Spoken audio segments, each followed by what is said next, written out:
우리 말씀을 보겠습니다. 말씀은 마태복음 6장 21절에서 24절의 말씀을 보도록 하겠습니다. 마태복음 6장 21절에서 24절의 말씀을 보겠습니다. 내 보물이 있는 그곳에는 내 마음도 있느니라. 눈은 몸의 등불이니 그러므로 내 눈이 성하면 온몸이 밝을 것이요 눈이 나쁘면 온몸이 어두울 것이니 그러므로 내게 있는 빛이 어두우면 그 어둠이 얼마나 더하겠느냐. 한 사람이 두 주인을 섬기지 못할 것이니 혹 이를 미워하고 저를 사랑하거나 혹 이를 중히 여기고 저를 경히 여김이라. 너희가 하나님과 재물을 겸하여 섬기지 못하느니라. 아멘. 오늘 이 말씀을 가지고 우리 산상순 13번째 시간 나의 주인은 누구인가 라는 제목으로 같이 은혜를 나누기를 원합니다. 나의 주인은 누구인가. 재물은 섬김의 결과물입니다. 지난주에 나눈 것처럼요. 재물은 섬김의 결과물이에요. 잘 섬기면 재물이 따르게 돼 있습니다. 그러나 돈을 버는 데 목적을 두잖아요. 돈을 버는 데 목적을 두게 되면 마음에 근심과 걱정이 생겨요. 그래서 오히려 인생이 힘들어집니다. 재물은 섬김의 결과물입니다. 재물은 하나님을 잘 섬기는 자에게 주시는 하나님의 선물이에요. 재물은요, 하나님뿐만 아니라 가난한 이웃들을 잘 섬기는 사람들에게 주는 선물인 것입니다. 그런데 하나님을 잘 섬기고 이웃을 잘 섬겨도요, 재물의 축복이 없을 때가 있어요. 아니면은 오히려 더 가난해질 수 있어요. 이러면 어떻게 우리는 생각을 해야 될까요? 내가 믿음으로 하나님을 잘 섬겼는데, 구약 성경을 보게 되면 열심히 하나님을 섬기는 사람들에게 하나님께서 은총을 베푸셔서 많이 부유해지는 것을 우리가 볼 수 있는데 왜 나는 가난할까? 이런 생각이 들 때가 있을 수 있습니다. 그때는 늘 우리는 시상식을 생각하셔야 돼요. 시상식.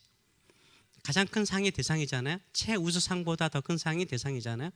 대상은 언제 받아요? 제일 나중에 받아요. 제일 나중에 받는 거예요. 나중에 받는 상이 가장 큰 상인 것입니다.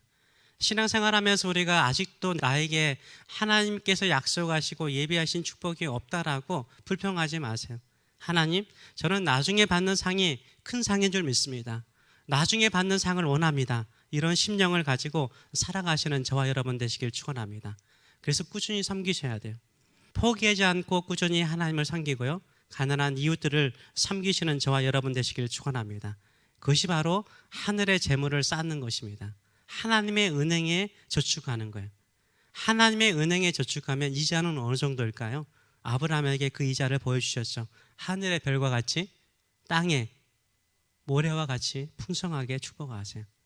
그것이 바로 우리가 받는 이자입니다. 그것을 믿고 나가시는 저와 여러분 되시길 축원합니다. 계속해서 예수님은 재물에 대해서 이야기하면서 우리의 마음에 대해서 이야기를 해요. 지금 내 마음이 어디에 있는가 우리가 어떻게 알 수 있을까요? 그것은 그 사람이 재물을 어디에 쓰고 있는가를 보면 알 수 있는 거예요. 내 돈을 내가 지금 어디에 쓰고 있는가, 그게 바로 내 마음이 어디에 있는가를 보여주는 거예요. 사업에 내 돈을 전부 투자하고 있습니까? 그럼 내 마음이 어디에 있는 거예요? 사업에 있는 거예요. 자녀에게 내 돈의 전부를 지금 쓰고 있습니까? 그러면 내 자녀에게 내 마음이 있는 거죠. 남을 돕는 일에 내 돈을 쓰고 있습니까? 그럼 내 마음이 이웃사랑에게 있는 것입니다. 선교하고 하나님의 나라를 위해서 물질을 쓰고 있습니까? 그러면 선교하는 일에 하나님의 나라에 내 마음이 있는 거예요. 그저 먹고 사는 일에 내 물질을 주로 사용하고 있습니까?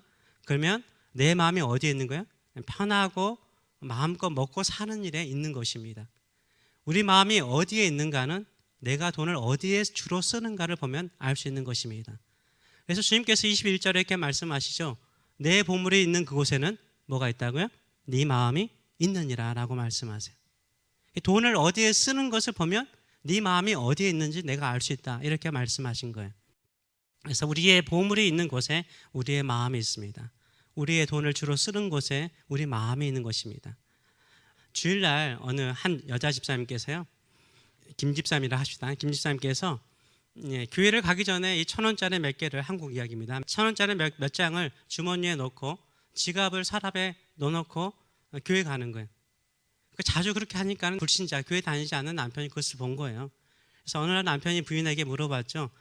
당신은 친구를 만나러 갈 때는 그렇게 지갑을 꼭 챙기던데 왜 교회 갈 때는 꼭 지갑을 두고 가? 이렇게 물어봤어요.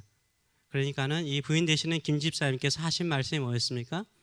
지갑을 갖고 가면 헌금할 때 내게 있는 모든 것을 아낌없이 드리네. 이때마다 너무 괴로워. 이 괴로움을 해결하기 위해서는 지갑 안 가져가. 이렇게 말하는 거예요. 그랬더니 교회를 안 다니는 남편이 이런 말을 했대요. 이게 충격을 받아서 간증이 나온 거예요. 아이고, 예수님도 당신 기도 소리 듣고 괴로워할까 봐 응답 주머니 하늘에 묶어두고 오시면 어떻게 하려고 이렇게 말을 했대요. 하나님께 즐겨드리는 자를 하나님 또 기쁘게 축복하시는 거예요. 기쁨으로 드리는 성도를 하나님이 축복하시죠. 재물이 있는 곳에 우리 마음이 있어요.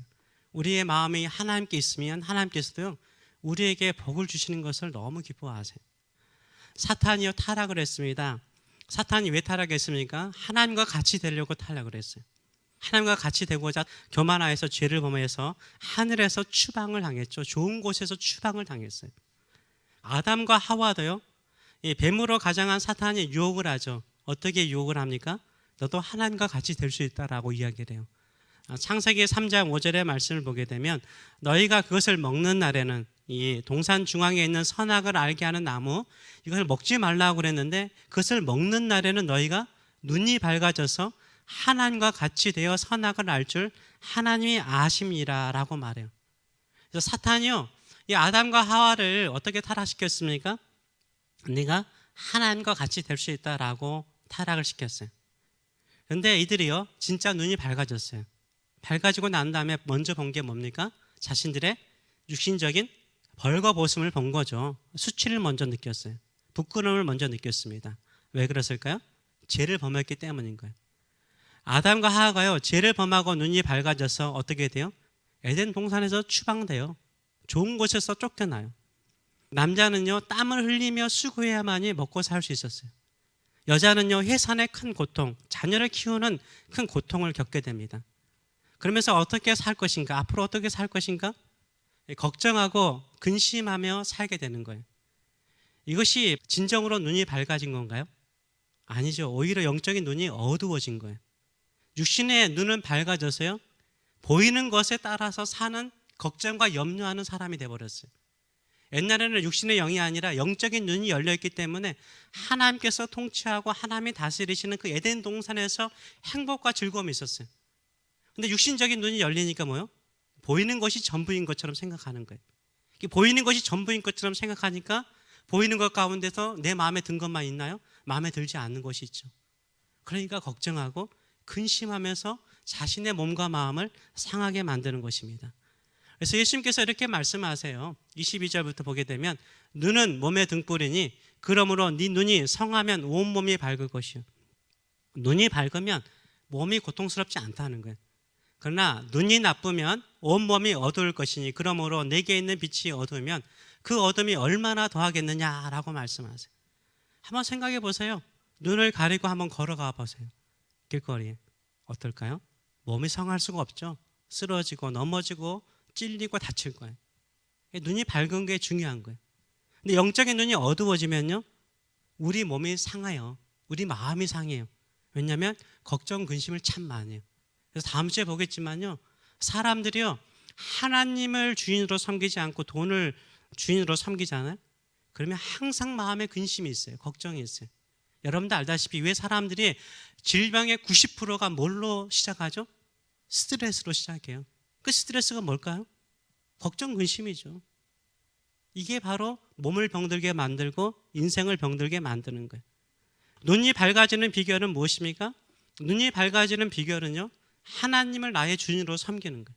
하나님을 나의 주인으로 섬기는 거예요. 이 영적인 눈이 어두워지면요 하나님이 보이지 않아요. 하나님이 안 보여요. 하나님이 살아계심이 안 보여요. 그래서 염려 걱정으로 살다가 자신의 인생을요 힘들게 만드는 거예요. 무엇으로 이 자기 인생의 어려운 문제를 해결하려고 그럴까요? 돈이에요. 돈이에요. 힘들고 어려우면 돈으로 해결하려고 그래요. 몸이 아프면 돈으로 좋은 병원, 좋은 의사 만나서 해결하려고 그러죠. 자녀들이요 성공스러운 학교를 보내기 위해서 어떻게 해요? 돈으로 해결하려고 그러잖아요. 그래서 돈을 뭐처럼 여기는 거죠? 하나님처럼 여기는 거죠. 혹시 반지의 제왕이라는 영화를, 톨킨의 반지의 제왕이라는 영화를 보신 적이 있습니까? 길어요. 길다 보면 지루할 수 있습니다. 한 번쯤은 보실 필요가 있다라고 저는 생각을 합니다. 이 반지의 제왕에서 나오는 게 절대 반지입니다. 절대 반지. 모든 세상에 힘을 모아놓은 반지 하나가 있는데 그게 절대 반지예요. 이 절대 반지에 대한 이야기인데요. 이 허비족인 프로도가 이 절대 반지의 운반자가 되어가지고 이 절대 반지를 만들었던 운명의 산 용암으로 가서 그것을 파괴하는 것을 사명을 하죠. 근데 이 절대 반지의 특징이 있습니다. 절대 반지는요, 특별한 힘이 있어요. 여러분도 알다시피 절대 반지는요, 그것을 딱 끼는 순간 그 사람이 보이지 않아요. 절대 반지는요, 사람들이 말하는 거, 다른 인종이 말하는 것이 들려요. 그리고 절대 반지는요, 골룸을 보게 되면 골룸이 그 반지를 끼고 오래 살죠. 그래서 오래 살아요. 절대 반지는요, 온 세계를 정복할 수 있는 힘을 가지게 돼요. 이 절대 반지를 가진 자가. 그래서 많은 사람들은 뭐 하려고 그러죠? 이 절대 반지를 가지려고 그래요. 절대 반지를 가지려고 그래요. 근데 절대 반지에 부작용이 있어요. 그냥의 반지가 아니죠. 절대 반지는요, 사람의 욕망을 자극해요. 사람의 욕망을 자극해서 어떻게 합니까? 그 사람을 지배해요. 욕망을 자극해서 그 사람을 지배해요. 그 유명한 골룸을 아실 거예요. 원래 스미골이라는 사람이 있잖아요. 스미골인데 이 반지를 발견해가지고 끼는 순간부터 어떻게 돼요? 수명이 늘어나요. 그리고 이상한 얼굴로 변하죠. 그래서 두 가지 인격을 가지고 있어요. 영화를 보면 알다시피 스미골과 골룸으로 막 서로 막 이야기하잖아요. 어느 때는 스미골로, 착한 스미골로 돌아갔다가 어느 때는 이 골룸으로 돌아갔다가 이중인격자가 돼버려요. 이중인격자가 돼버려요. 나중에 프로도가요, 고생해서 운명의 산 용암에 가서 던지려고 파괴하려고 그러죠. 근데 절대 반지가 누구를 유혹하죠? 프로도를 유혹해요. 그러니까 프로도한테 너 반지 끼라고 만들어요. 프로도가 던지지 못해요. 자기 손가락에 딱 끼면서 뭐라고 그래? 이 반지는 누구 거다? 내 거다 라고 하죠. 근데 거기까지 누가 따라와요? 골룸이 따라오죠. 골룸이 따라와서 보이지 않는 이 프로도의 손가락을, 반지 낀 손가락을 절단시켜버리죠. 진짜 잔인하죠. 그러고 난 그 반지를 보면서 막 좋아하는데 달을 헛디뎌 가지고 용암 속으로 떨어져서 같이 죽어버리죠. 이게 보여주는 게 뭡니까? 시사하는 게 뭡니까? 절대 반지는요, 사람의 욕망을 자극해서 그 사람을 지배해요. 사탄이 사용하는 무기 중에 하나가 돈이에요. 하나님의 자리까지 올라갈 수 있다. 돈이면 모든 것을 다 해결할 수 있다라는 생각을 우리 마음속에 심어줘요. 그래서 우리의 욕망을 자극해요. 우리 욕망을 자극해서 영혼을 죽여버려요. 스미골과 골론이 왔다 갔다 하는 것처럼 우리 인격 안에요, 그냥 돈이면 다 될 것 같고, 또 한편으로는 믿음으로 살려고 하면 하나님이 주관하니까 다 될 것 같고 왔다 갔다 하는 거예요. 이때 우리는 하나를 선택해야 돼요. 뭘 선택하실 것입니까? 하나님을 선택하시는 저와 여러분 되시길 축원합니다. 하나님이 모든 것에 전능하신 능력이 있어요. 지금은 돈이 없으면 살 수 없죠. 그래서 돈이요, 절대 반지와 같아요. 돈이 있으면 다 할 수 있어요. 돈이 있으면 얼마나 나를 편하게 만들어 줄 것인가를 한번 생각해 보세요. 근데 돈은요, 편리함을 주지 행복은 주지 않아요. 알다시피 그거는 세상 모든 사람들이 다 이야기해요. 돈은 편리함을 주지 행복은 주지 않아요. 돈이 있으면 집에서 설거지할 필요 없죠. 음식할 필요 없죠. 최고의 셰프를 하이어해 가지고 최고의 셰프가 주는 음식 먹으면서 편하게 살 수 있어요. 편리하죠. 그러나 가족 간의 행복을 돈이 만들어주지는 않죠. 현대가라든가 삼성, 롯데 보세요. 얼마나 형제들끼리 싸워요. 이 돈 때문에 생기는 경우를 우리가 많이 보게 됩니다. 돈은요, 편리함을 주지만 행복은 주지 않아요. 그건 하나님은 우리에게 행복을 주고 기쁨을 주고 영적인 부요함을 주는 줄 믿습니다. 그래서 눈이 어둡다는 말은 무엇입니까? 돈을 주인으로 삼는 마음이에요. 돈을 주인으로 삼는 그 순간부터요, 어떻게 되냐면 돈이 나의 주인이 돼서 나를 주관해 버려요. 그래서 우리가 돈을 이기는 방법은 뭡니까? 하나님이 나의 주인으로 삼고 나는 돈 없이는 살 수 없다라는 생각을 깨트려야 돼요. 어떻게 하는 거예요? 돈을 버려야 돼요. 그러면 돈이 알아요. 이 사람은 돈을 버리는 사람이구나. 내가 이 사람의 욕망을 자극할 수 없구나라고 생각할 수 있는 거예요. 반지의 제왕에서 나오는 톨킨이 말하는 것은 뭐냐면, 왜 호빗 쪽이 왜 호비 쪽이 절대 반지를 운반하는 사람이 됐을까? 그 내용이 나오는데 그게 왜 그런 줄 아시죠? 이 호비 쪽은 생각보다 욕심이 없어요. 평화를 사랑해. 그러니까 거기에 합당한 민족이기 때문에 이 호비 쪽의 프로도가 가져가는 거예요. 우리의 마음도 마찬가지죠. 내가 이 돈을요 귀하게 여기고 중히 여기면 하나님을 가볍게 여겨요. 하나님을 중하게 여기잖아요. 돈을 가볍게 여겨요. 돈을 가볍게 여기는 방법은 뭐예요? 돈을 쓰는 거예요. 이웃들을 위해서 쓰는 거예요. 가난한 사람을 위해 쓰는 거예요. 쓰면 어떻게 돼요? 쌓여요, 이상하게. 왜냐하면 이 허비 쪽의 프로도가 그 절대 반제를 감당할 수 있는 것처럼 우리가요 쓰면요 감당할 수 있기 때문인 거예요. 쓰면 나눠줄 수 있기 때문이에요. 그래서 다른 사람을 잘 섬기잖아요. 하나님이 물질을 주세요. 그렇게 되기 때문에 물질을 주시는 줄 믿습니다. 돈을 이기는 방법은 뭐예요? 돈의 유혹을 이기는 방법은 뭐예요? 쓰는 거예요. 자기를 위해 쓰는 것이 아니라 이웃을 위해서, 하나님의 나라를 위해서 사용하시는 저와 여러분 되시기를 축원합니다. 그래서 우리 주님께서 말씀하신 게 그렇죠. 24절의 말씀을 보게 되면 한 사람이 두 주인을 섬기지 못할 것이니 혹 이를 미워하고 저를 사랑하거나 혹 이를 중히 여기고 저를 경히 여김이라. 너희가 하나님과 재물을 겸하여 섬기지 못하느니라 라고 말해요. 하나님과 재물을 겸하여 섬길 수 없어요. 하나님을 중히 여기면 돈을 가볍게 여겨야 돼요. 써야 돼요. 사용해야 돼요. 이웃들을 위해 써야 되는 거예요. 그래서 우리 마음속에 먼저 가져야 되는 것은 뭐냐면 섬길 때 돈을 온다라는 생각을 먼저 가져야 되고요. 섬겨야 돼요. 돈을 목적으로 하면 안 돼요. 잘 섬기면 돈이 와요. 두 번째는 뭐냐면 돈을 버는 것보다 더 중요한 게 뭐예요? 돈을 쓰는 거예요. 사람들은 생각보다 이거 안 해요. 한평생 돈 벌다가 제대로 쓰지 못하고 죽는 사람이 태반이죠. 우리는요 돈을 적게 벌더라도 어떻게 잘 쓸 것인가, 이 돈 어떻게 잘 쓸 것인가를 생각을 해야 돼요. 돈을 잘 써야만이 쌓이는 거예요. 돈을 잘 써야만이 하나님이 부어주시는 거예요. 그 마음을 가지고 살아가시는 저와 여러분 되시길 축원합니다. 성경에요 가난한 사람만 하나님 쓰지 않아요. 부자들 많이 사용하셨어요. 여러분도 알다시피 아브라함, 이삭, 야곱, 요셉 부자들이었어요. 양떼가 많았고요, 소떼가 많았고요, 종들이 많았어요. 하나님 부어주신 축복이죠. 부자들이었어요. 또 누가 또 부자가 있을까요? 예수님의 주변에도 부자들 없었을까요? 예수님 주변에도 부자들 많았어요. 예수님의 주변에 누가 있었죠? 아리마대 요셉, 부자였죠. 그리고 니고데모도 바리새인으로서 부자였죠. 삭개오 부자였죠. 그리고 특별히 여러분들 알다시피 마르다와 마리아 부자였어요. 어떻게 예수님의 12제자들이 거기서 며칠 동안을 생활할 수 있어요? 부자이기 때문에 가능한 거예요. 그 다음에 마가의 다락방, 마가의 어머니 이름이 마리아거든요. 부자예요. 120명의 사람들이 한꺼번에 모여가지고 성령의 충만함을 받을 수 있는 큰 홀을 가지고 있었다는 것들은 뭐예요? 부자였어요. 그 초대교회 각 가정에서 모였잖아요. 가정에서 몇십 명이 모일 수 있는 큰 집이 있는 사람들은 또 어떤 사람들이에요? 부자들이죠. 초대교회에 교회를 세우는 기초적인 역할을 한 사람들은 부자들이었어요. 그 부자들이 어떻게 그 물질을 썼어요? 믿음의 형제들을 섬기는 일에, 교회를 세우는 일에 그 돈을 썼던 거죠.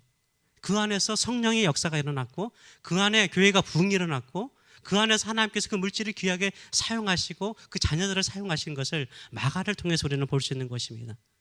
어떤 마음을 가지고 살아가십니까? 돈에 매여 있는 돈의 인생이 아니라 하나님을 나의 주인으로 삼고 돈을 가지고 이웃들을 섬김을 통해서 하나님께서 부어주시는 은총, 하나님께서 사용하시는 저와 여러분 되시길 축원합니다. 그런 마음으로 쓸 때요 우리 인생이 부유해져요. 왜냐하면 내가 내 몸을 고통스럽게 하지 않거든요. 이웃들을 섬길 때 내 마음에 기쁨이 찾아와요. 교회를 섬기고 하나님께서 영광 받으실 때 내 마음에 믿음의 부유함이 생겨요. 그러면 몸에 있는 질병도 마음의 질병도 떠나가요. 오히려 하나님의 역사, 성령의 충만한 역사를 통해서 더 능력 있는 인생이 될 줄 믿습니다. 이런 믿음을 가지고 살아가시는 저와 여러분 되시길 축원합니다. 네, 기도하겠습니다. 저는 같이 한번 기도하기로 원합니다. 우리에게는 두 주인이 있을 수는 없죠. 하나님 아니면 돈이죠. 우리는 하나님을 나의 주인으로 삼고 돈을 종으로 삼아야 돼요.